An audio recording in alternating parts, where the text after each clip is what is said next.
man charged with attempting to kidnap 2 girls in Mission Valley received his sentence today. I have more from inside the courtroom. Concerns over vending in the heart of La Jolla. Tonight, I'm working for you. We've been working on this with NASA for about 12 years, working up to this day. How local crews are gearing up to meet the Artemis 2 astronauts when they splash down off the coast of San Diego. Legendary DJ Shotgun Tom Kelly writes a tell-all book.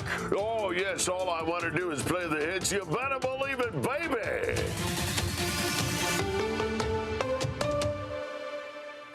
The man charged with trying to kidnap 2 children in Mission Valley on 2 separate occasions was sentenced for the crimes today. Good evening and thanks for joining us tonight. I'm Steve Price in for Carla Giacchetto. I'm Marcella Lee. The attempted kidnappings happened back in June of 2024. News 8's Alex Cheney was in the courtroom today and joins us live with the details. Alex.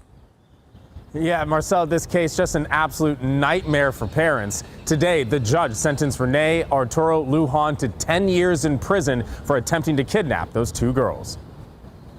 This is a very serious case. In downtown court today, 43-year-old Renee Arturo Lujan received his sentence, 10 years in prison. He pled guilty to 5 felony charges and faced a maximum sentence of 12 years in prison. He does also have a lack of insight. 2 counts of attempted kidnapping for purpose of child molesting, 2 counts of attempted kidnapping, and 1 count of possession of child pornography. On June 18, 2024, Lujan grabbed a girl at the Westfield Mission Valley Mall and carried her for a few feet until she screamed and was able to run off. Then, days later, on June 20, 2024, Lujan grabbed another girl while she was with her family at Inflatable World, and a 17-year-old park attendant chased him off. San Diego Police license plate reader technology was able to locate Lujan a couple hours later and made the arrest. Screaming in terror. The parents of the girl from June 20th spoke in court about the lasting impact of that day. Now at 7 years old, she still carries fear of strangers, fear of leaving home, fear of crowds, anxiety-driven emotional outbursts, and lingering fear that the bad man will come back. The girl's father says it was the worst phone call of his life and fears where his daughter could have ended up if the kidnapping was successful. The idea that a few seconds separated my daughter from her childhood to disappearing and being a little 5-year-old girl in some sick bastard's hands. I am humbled by the presence of the family. The defendant's father also gave an impact statement saying his son's life is redeemable. And I apologize to the families of the children that were so incredibly affected that may last a lifetime. Lujan now must also register as a sex offender. Reporting live, I'm Alex Cheney, News 8. Back over to you. Thanks, Alex. San Diego police are investigating a deadly stabbing near Fashion Valley Mall. Officers were called just after midnight to T&C Park on Fashion Valley Road. That is where they found a man with multiple stab wounds. He died there at the scene. His name has not been released. Homicide detectives are now canvassing the area for surveillance video and any witnesses. Anyone with information is asked to call police or Crime Stoppers. A man was shot and killed by sheriff's deputies following an hours-long SWAT standoff. This happened overnight in an unincorporated area of Escondido off North Broadway. News 8's Tori Apodaca reports not far from there with what we know right now. Tori Apodaca here with News 8 on the scene of where an officer-involved shooting occurred early this morning in Escondido. Right now, we are just off of North Broadway Street where those shots were fired. At this point in the investigation, details are pretty limited. The California Department of Justice, though, was called in to be the lead investigator on this. So here's what we know. We're told that this all happened overnight. Authorities say that they were trying to chase down a potential stabbing suspect, and he barricaded himself inside a home here. That's when the standoff started. SWAT moved in and tried to negotiate with him, but it took hours before he finally came outside just before 2 in the morning. It's then that the officer-involved shooting occurred. Authorities cannot tell us what caused them to shoot at the potential stabbing suspect, but despite life-saving efforts, he died. There are now 2 investigations, though. One into the initial reports of the stabbing. The San Diego County Sheriff's Office is going to be handling that one. And then the California Department of Justice, which is the lead on the officer-involved shooting. Tori, thank you. Tonight, an estimated 13,000 people in San Diego County are set to lose their CalFresh benefits. As of last week, certain non-citizens, including those legally in the country, like refugees and asylum seekers, are no longer eligible for CalFresh. But local groups are stepping up to help. The nonprofit City Heights Community Development Corporation launched a food giveaway program late last year. Now they're expanding it as even more families lose access to benefits.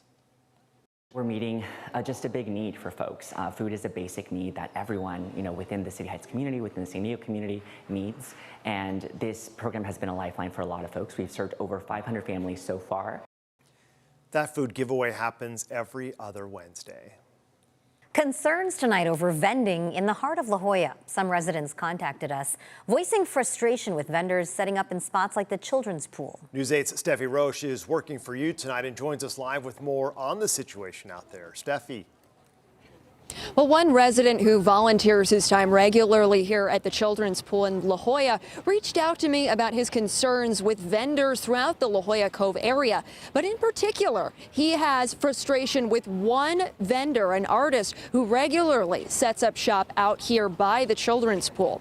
Now, Chris Cott, he is the volunteer. He shared he believes one vendor, an artist named Najib, has taken over the area. Cott tells me the artist exceeds an agreed space term. They say a 4x8 square that they say is designated for one artist on a first-come, first-served basis.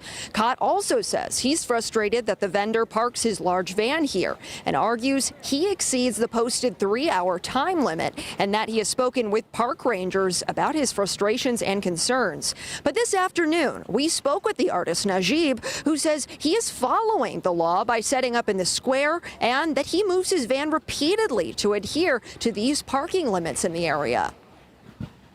And there's a 4x8 space over there that's designated for vendors on a first-come, first-served basis. So he gets here very early, typically parks his van there all day long.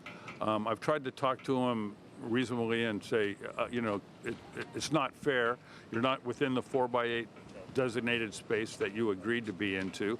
And it's just met with animosity, adversity, and I don't like it. So we'd like to return it to what it was meant to be, for the people, not for a swap meet.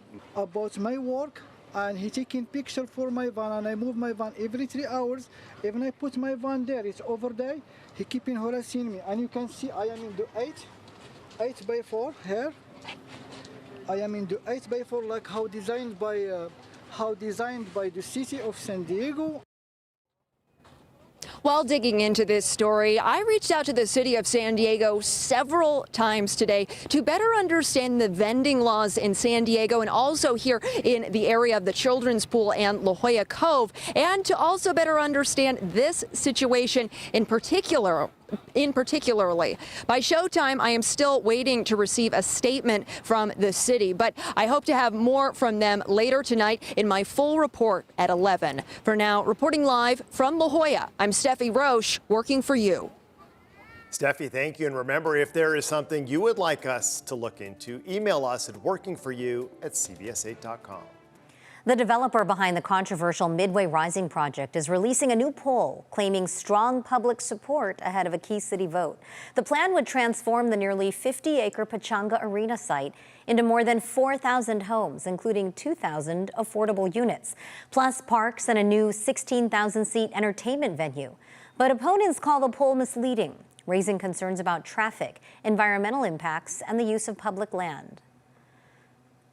Pushing that many people onto the freeways, you're creating traffic Armageddon. What you're doing is asking the public to pay a time tax, time away from your family, your children, from your activities, and sit on the freeway for an extra hour a day. The project heads to the city's Land Use Committee in May. A new financial report is raising red flags about the city of San Diego's fiscal future.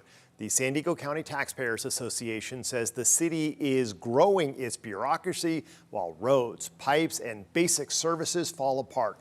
The report finds middle management positions have skyrocketed more than 460% since 2011, and pension obligations are approaching $600 million.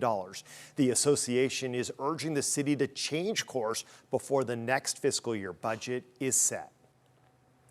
Barrier-breaking San Diego firefighter Alwyn Ben Holman recently died at 100 years old. Today, he was honored with a last alarm service put on by the San Diego Fire Relief Association. Passing on the traditions and learning about the stories and experiences and the legacies of those who have come before us. Holman worked for the San Diego Fire Department for more than 30 years, becoming the city's first black firefighter outside of the historically black South Crest Fire Station. The last alarm ceremony was held at Station 14, where he once worked. Keeping a positive attitude could lead to some mental health benefits. We'll share what new research is suggesting still ahead. Plus, the so-called ketamine queen sentenced for her role in Friends actor Matthew Perry's death. But first, a closer look at the Artemis II astronauts as we hear from local military crews who are set to greet them after their return to Earth. Clouds starting to roll in right there along the coast as we are gearing up for an area of low pressure that's going to arrive by the weekend. But the most active day has changed, and I'll explain why coming up.